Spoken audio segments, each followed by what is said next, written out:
Hey everyone, welcome back to another episode of the PDST live stream class. Today I'm on my own. I don't have my partner John with me, but I did have a request for a video and I wanted to answer that request here online. The question was, or the request for the video was choreography for stage and screen. And we can talk about how to create choreography. And we'll go through some of that, looking at dagger work, looking at tomahawk, and looking at longsword. But before we get into the how to create choreography bit, I want to talk about how to create choreography safely, especially if you're working with somebody who doesn't have a lot of experience in it. We want to create our choreography in such a way that it is martially sound, that it shows the intention and the experience level of each of the actors or the characters. But it's important to remember that when we do choreography, we're not doing choreography just for the fight. Whether it is a staged fight with weapons, or if it is simply a random bit of violence. I choreographed one fight, one bit of violence. And what I want to do here is for this video, I want to get away from using the term theatrical fight to theatrical violence. In the martial fight, if I am fighting with somebody, my goal is to lie and steal from them. I'm going to lie about time and I'm going to steal their distance. When I lie about my timing, they think I'm going to be one place when I'm another place, and I steal their distance because I'm either getting a little bit closer to them with my next action, or I'm moving in such a way that when they attack me, they're just out of distance. That's my martial fight. But in my theatrical violence, I want to lie and steal with my partner to the audience. I want to lie to them about our intention, that we are trying to hurt one another, but I want to steal from them their sense of now. I want them in the story. I want them to feel what I want them to feel. That's why we're doing choreography in a fight. If you have a club or a school or you're starting up something and you want to attract new members to your club, you can go out and fight, but it's going to be so fast and so chaotic that the people watching it may not understand exactly what they're seeing. It'll be exciting, but that doesn't necessarily show them what they can learn. But if you create a bit of theatrical violence that can draw them in and show them what they can learn, and that will give them the idea that, yeah, I can do this too. As I was saying earlier, I had to create a fight for a play, and this violence, it wasn't even a fight. It was a play where one character, a lady, was offering sexual favors to a guy who was in politics. She had to get up there and look like she was about to do this and that he was willing. But then just before it started, before it really began, he slapped her. Say, what kind of guy do you think I am? I'm not going to let you trade my values for what you want, and all that kind of stuff. But what made this challenging is this was a horseshoe stage. So it had audience on three sides. And I had to find a way to hide this slap from everybody. That's what allows you to create a theatrical violence, a moment of theatrical violence. Whether that moment is short or long, you need to be able to do it in such a way that you can provide for safety with the combatants. You have to provide safety for the cast and crew, and you need to provide safety for the audience if there is an audience with you. So I've been in some interesting places where I had to create violence for just a moment and hide it from people. And that's what choreography allows you to do. When you're working on it and you've got people that you're working with, regardless of their experience, you want to always make sure that you go through your safety protocols before you start giving them actions to work on. What I like to do, this isn't the only way, but these are things I've learned while working with very experienced choreographers. And I want to tell you, I would have no experience without having worked with other people. So a big shout out to all of them because of the time that they gave me to help me understand how to take my martial and turn it into a theatrical violence. I like to think of this like a coin. When you look at a coin, you have heads and tails. The same is true for violence. I have heads and tails. We'll call historical, martial violence, whatever the art, whether it's swords, knives, hand to hand, regardless, whatever it is, we'll call that the martial. That's my heads. The most important thing in being able to win that fight is to understand time and distance. If we flip it over and we take that same fight, but we make it a theatrical violence instead of a martial violence, the thing that allows me to perform this fight over and over again to protect myself and my partner, as well as everybody and equipment around us, I need to understand time and distance so that we can work together. So, whether you're doing martial or theatrical, I want to make sure that I understand the use of time and distance, whether it's to lie and steal from my opponent or to work with my partner and lie and steal from the audience. For safety, my protocols, what I like to do is I tell everybody I'm working with, imagine that your partner has a 4 to 6 inch bubble around their body. This bubble can never be penetrated. You always work outside the bubble, and it's over the whole body, head, down the sides, front and back. I never penetrate this bubble. That means all of my attacks move to the bubble, and I can get to the bubble, but I don't want to go inside the bubble with a weapon. If I'm doing a weapons fight, let's go with dagger. So I've got my dagger, and I'm fighting with my opponent, and I'm cutting, I'm slashing, I'm stabbing, I'm doing all those kinds of things. Every time that I attack, I have two ways I can work with my opponent. I can either be in line, out of distance, so it never penetrates the front of the bubble, or I can be offline, in distance, so it penetrates the front of my bubble, but never the side of my bubble. So I have those two positions. I can either be in line, out of distance, or slightly offline, in distance. And that's what's going to allow us to sell the threat to our audience. Being able to stay inside the perfect distance, which you can only get through practice, allows me to throw my attacks and really get in there and show the threat.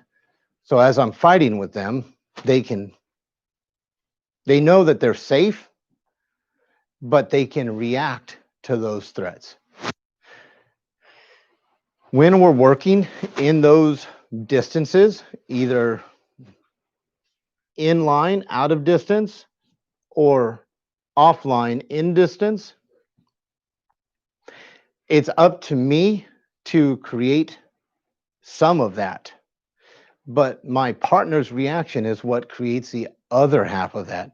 So I can actually attack here in line at the just at the ribs, out of distance, so that when they move, it looks like it's just missing them. And it's this repetition that allows us to remember which way to move. As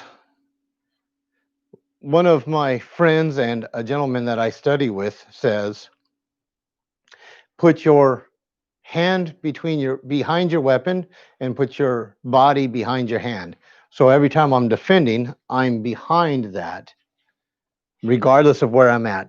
And if I can do that, that means that that's also creating that distance I need. And now, if I'm standing here and my partner throws this stab at me, and he's going for my body, but he's going here, when I cover and I get behind it, that puts it right next to me, making it look like I was in real danger, while at the same time protecting myself and him. If we're doing this for screen, we may need to do this shot 5 or 6 times. If I'm unable to provide for safety with myself, for my partner, and for the people and items around us, I'm not going to be able to do this 5 or 6 times. In some fights, you need to, let me rephrase that. In some fights, you can utilize the set, right? So if I've got a chair here, I might be able to grab it and throw it. But unless I have a number of those chairs that are the same, I'm not going to be able to break it. But if I can do that, that's a different matter. So I can put my set as part of my fight. And that's one of the things that makes it interesting. If I'm fighting with my knife, and I'm actually going to change knives. Because I'm working by myself, I'm actually going to go with this knife. So this is a single edge assisted opening knife, and it's my everyday carry knife. This is the kind of knife that everybody would, about the length that most people will carry. When I'm fighting with it, I can use it to cut. And when I cut, martially, I'm going to extend my hand. So I'm cutting like this. What I'll see people do in theatrical is they'll do this. And that's a good way to get through it, because what people are watching is my hand, not the blade. So as I come through, I'm opening my hand a little bit and pulling my edge back a little bit. And that allows me to put the threat into the target without actually putting them in danger. So if I were to do it here, I'd make the strike and the cut on my target. I'm going to change because that's a red. Here's another prop I have. And this is more of a hero knife than a theatrical knife, although it could be changed with a different blade. So this one gives us the ability to use a theatrical for, that'll add to the character. I come in on the bad guy, like, yeah, I'm going to gut you like a pig or whatever. So that gives me the ability to use it. So as I'm doing it, I'm going to go back to this one because I like the feel of this one. As I come through, I just pull my hand back, and that allows me to miss my target. Now, because I don't really want to stab my chair, as I'm in, if I step out, that gives me that line there. And then when he reacts to it, I'm able to move around, and that's our dance. If I'm doing this with, say, a tomahawk, we have another video on tomahawk, and with this one, I can use it at full half, half, or choked. Depending on what kind of fight and what the story dictates, will decide where I'm holding it and how I'm going to create this. For this one, I'm going to use it at half, and I'm going to go from half to choke. So as I'm going, I'm going to be snapping it around, but I don't want to just snap it and then stop, because that's it doesn't look right to the audience. And in fact, an important thing to remember when you're putting choreography together is that even if the audience, people in the audience have never been in a fight in their entire life, they can feel when something just it doesn't feel right. And that will pull them out of their sense of disbelief and putting them in the story. So we want to create something that they feel. The vision is of the fight is very important. But more important than the visual effects of the fight is the feeling the fight creates. One of my favorite fights that I ever put together was for a TV show called Dorkcore. It's a it's a fantasy TV show coming out on the Fantasy Network soon. And in this, it was a group of questers like D&D. Imagine it was real life. So you have these people who can go to the local market and register as a quester and then go out on quests. But it's not just tabletop, it's real life. The problem is they still have to go to work. So sometimes the quest will come up while they're at work. So they head out, throw on their breastplate, but their tie is still on. So things like that. I created this fight for a character who young lady, not big. She was fighting a giant. So this was a big guy. And he was about to crush one of her teammates' heads with a club. There's no way she's going to stop him. So what I had her do was run into him as he was swinging down, and it moved his club 6 inches, so it missed the guy's head. But he didn't move. It just moved his arm, so he missed the quester on the ground. She, on the other hand, bounced off him and rolled away because he outweighs her significantly. There's no way she's going to move his whole body. Then, after he realized that he missed him, he done with him, so he went after her because she had the audacity to attack him like that. He picked her up and he was strangling her.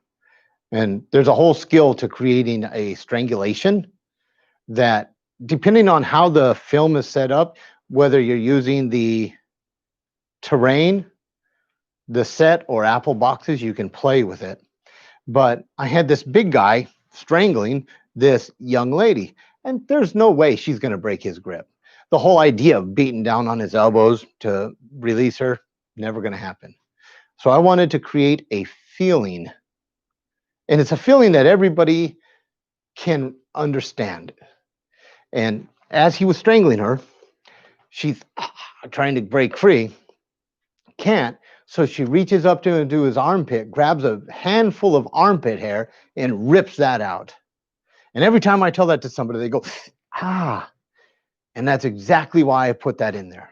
I want people to feel my choreography. The visual is only a small part of it. I also get to work with authors, and I help authors create choreography for their books. In plays, TV, movies, people are able to see what's happening. Even if they don't understand it, they can see it, and that visual cue gives them the feeling of confidence, of being scared, of just barely surviving. But when you're reading it, we aren't able to put choreography in there. And in fact, if you are writing a book and you're writing a fight scene for your novel, what you want to do is you want to create the feelings in the reader so they choreograph it for you. And the best thing we can do is allow somebody's imagination to take over, because then they create the fight that's perfect for them. And if we have three people reading the same story, we will have three different fights, four different fights, because we also have the author's idea of fight.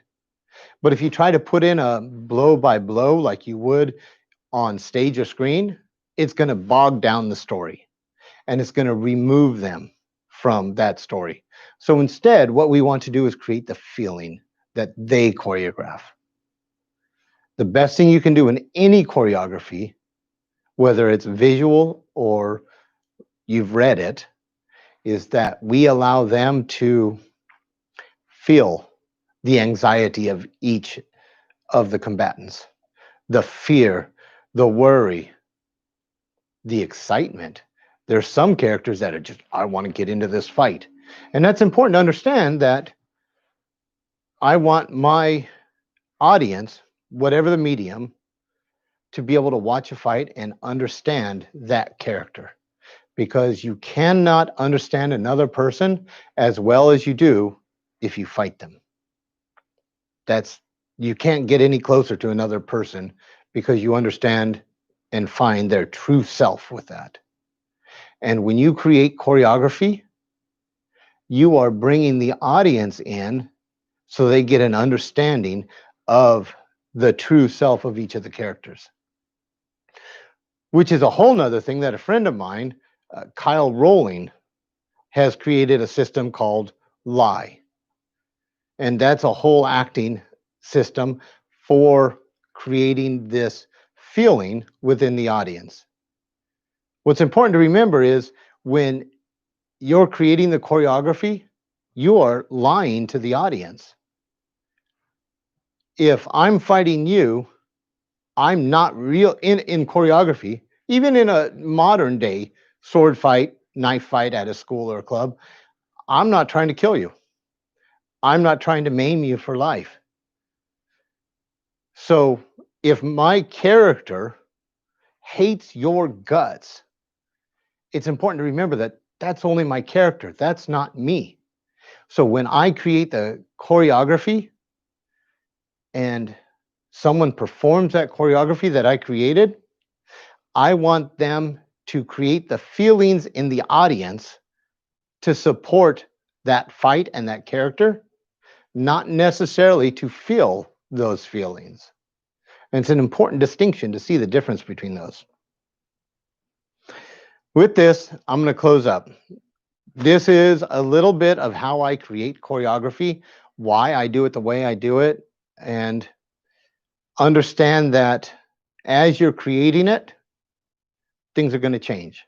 I was working with an actress last night on some actions that we're going to be doing for an upcoming movie, and she has no experience with swords. But I gave her some actions that allow her to look completely badass, and she's in there, got a combination of sword work that just looks fantastic. Doesn't matter if she has experience. She creates that feeling in the audience that she knows what she's doing. If she hates the other character, she has to create that feeling. My last thing I want to leave you with, if you are creating choreography for anything in a show, a play, a movie, a TV, your local high school, middle school, whatever, the fight is there to tell a story.